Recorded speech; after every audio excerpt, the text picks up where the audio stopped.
Welcome to the Cheer Athlete. This week, we're going to talk about when you should rest and when you should push, and what does that look like and how is it appropriate?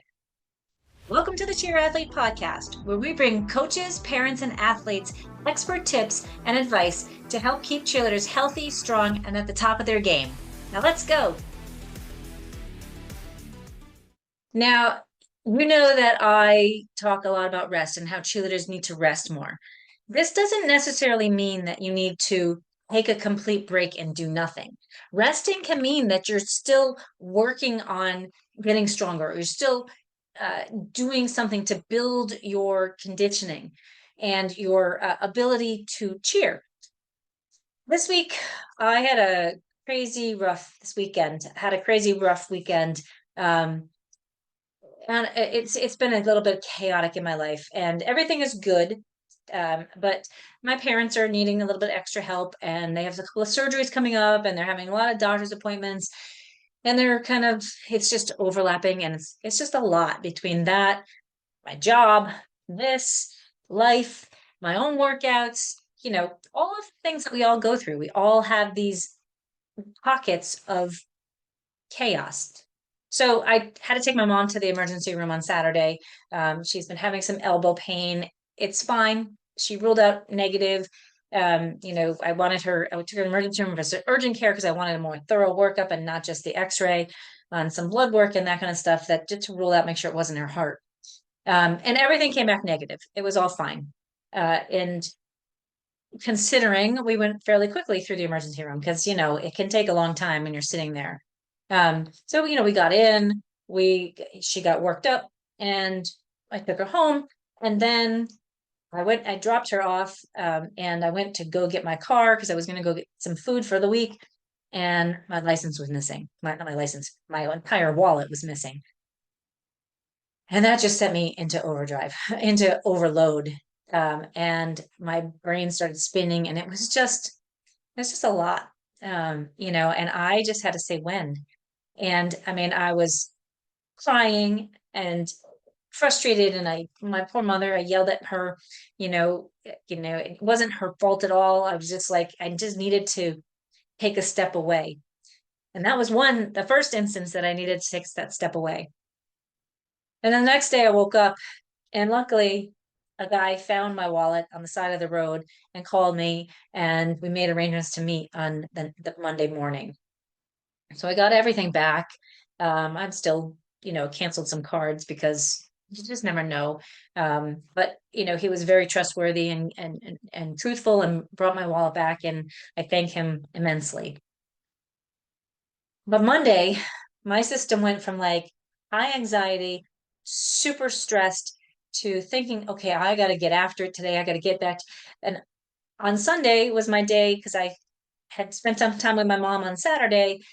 Sunday was my day to get everything done in my house. Like, I'm on the go all the time, and I usually will fit in laundry and food shopping and dishes and cleaning the bathrooms and vacuuming. Like, I usually just fit that in as it fits in. But I had saved it up, and Sunday was my day to do that and pay bills and get my oil changed and all other things. And none of that happened. So Sunday night into Monday, I slept like 3 hours. I was exhausted, and my heart just couldn't do it anymore. I just needed a break. So I had to call out. I felt really guilty, but as I went through the day, and I'm very lucky that I have an amazing boss, and they understand and they know what's going on, and they understand sometimes you just need a momentary break. It did me a world of good. I was able to get almost everything done that I needed to that I didn't do on Sunday. So I take some time and breathe and just care for myself. Go for a walk, get my workout in, get the vacuuming done and the laundry done, and get my oil changed. And it just took a load off my chest to where I felt like I could breathe again. And that for me did me a lot of good. And that's one key point that I want you to take away. Like, I didn't rest that day. I didn't sit down and take a nap. I sat down for an hour and had my lunch and watched General Hospital. But the rest of the day, I was busy doing things. And I actually did some work that day to do some continuing ed. I was on the go from the moment I woke up until the moment I went to bed. Now I crashed early because I was exhausted, and that was good. I had a good night's sleep. But taking that little bit of mini mental break where I just changed my environment and I was able to just pause, took a lot of stress off my body and allowed me to then get back after it on Tuesday. And I think this is something that's missing in cheer where we don't take that time away. We don't take some quiet time to just do something different and not thinking about what is the next thing that has to happen. It's a mental break. It's a physical break, but a mental break too. So that's one reason I encourage taking a break through the summertime and not doing things. I know now it's choreography season and it's not even August yet, and we are jumping right into that and getting right in the flow of it.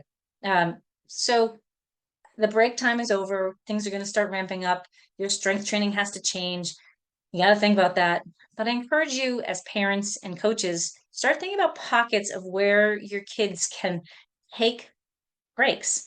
Maybe it's a mini mental break, maybe it's a day, maybe it's just something completely away that they're not having to think about all the stuff that they have to do, and they just have time to be. And maybe that's getting outside and playing, maybe that's being with their friends, maybe, they can just do what they want to do for the day or for however long they need. So I try to encourage you to do that.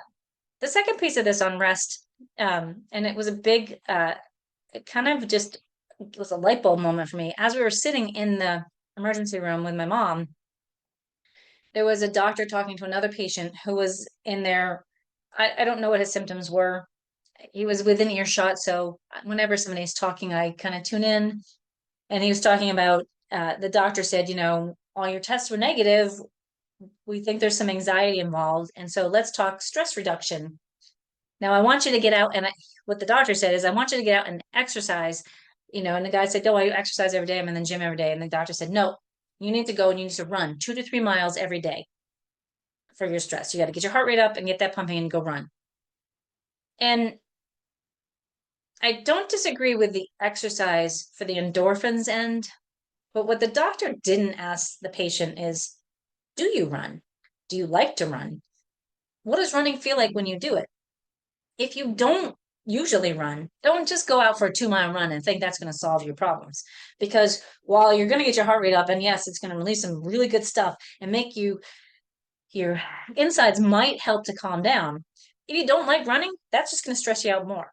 If you don't feel good when you're running, that's going to stress you out more. If it hurts afterwards, that's going to stress you out more. If you're not used to running and you go out and you go for a run and you go your hardest that you can, you might have a heart attack. I might be exaggerating.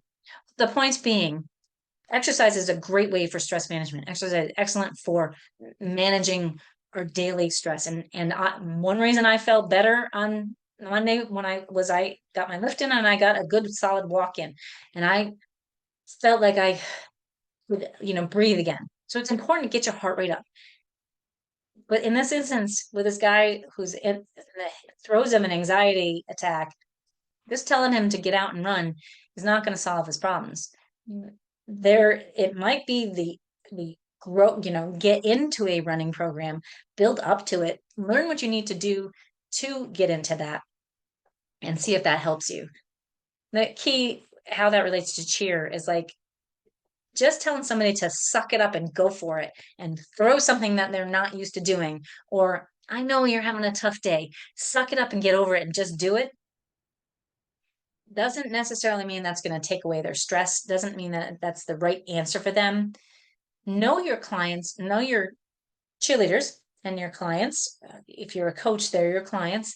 Know your kids and know what do they do? Maybe this patient needed to do some kettlebell swings because he's used to deadlifting and he's just getting his heart rate up. So maybe he does kettlebell swings. Maybe he does interval sprints at the end of a workout so that he's still getting his heart rate up, but it's not going for 2 miles on something that he doesn't usually do. Maybe your kids don't do a massive amount of conditioning at the end, but they do some yoga. It might vary. It might vary per kid. It might vary per the day. but just don't throw everybody into a box and say, you have to do this to make that better. That's the same with stretching. Not everybody needs to stretch.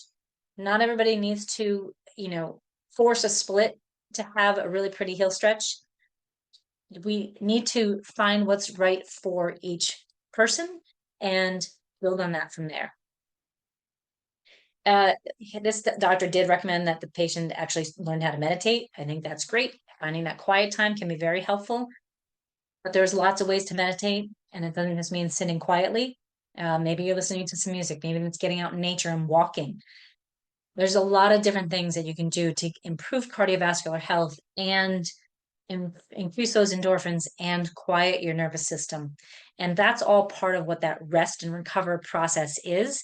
And what I think is a very big missing piece for cheerleaders that we really need to encourage and foster and teach, because I didn't know how to meditate, or that hard exercise was going to make my heart rate better and take down my stress level when I was failing an anatomy exam in college.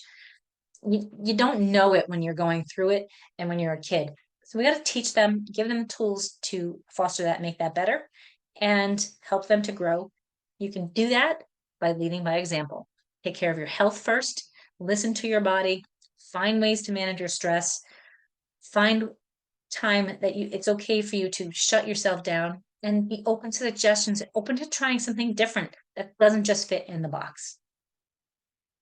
I hope that's helpful. If you want more information on that and want me to do more talks, then DM me on Instagram and let me know. Helpful, and we'll dive more into mindset. Not it is mindset, but mindfulness and ways to rest and recover that is still actively keeping going and keeping you on track to the goals that you want to be able to do.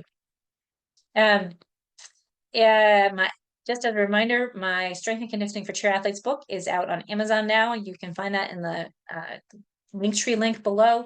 And if you want to, learn more ways to have healthy and productive workouts as well as rest routines that keep you moving forward and keep you at risk of lower injury, send me an email and let's talk. I have a lot of different programs that can help you, and there's a lot of free resources on that Linktree too. So if this episode was helpful for you, please share it and subscribe to the podcast so that more people can hear it and we can get this out to the world, and so that everybody kind of can keep our cheerleaders healthy and happy and on the mat. I hope you have a great day. I'm now going to run and get myself to work. So don't forget, when in doubt, breathe out. You can do anything you put your mind to.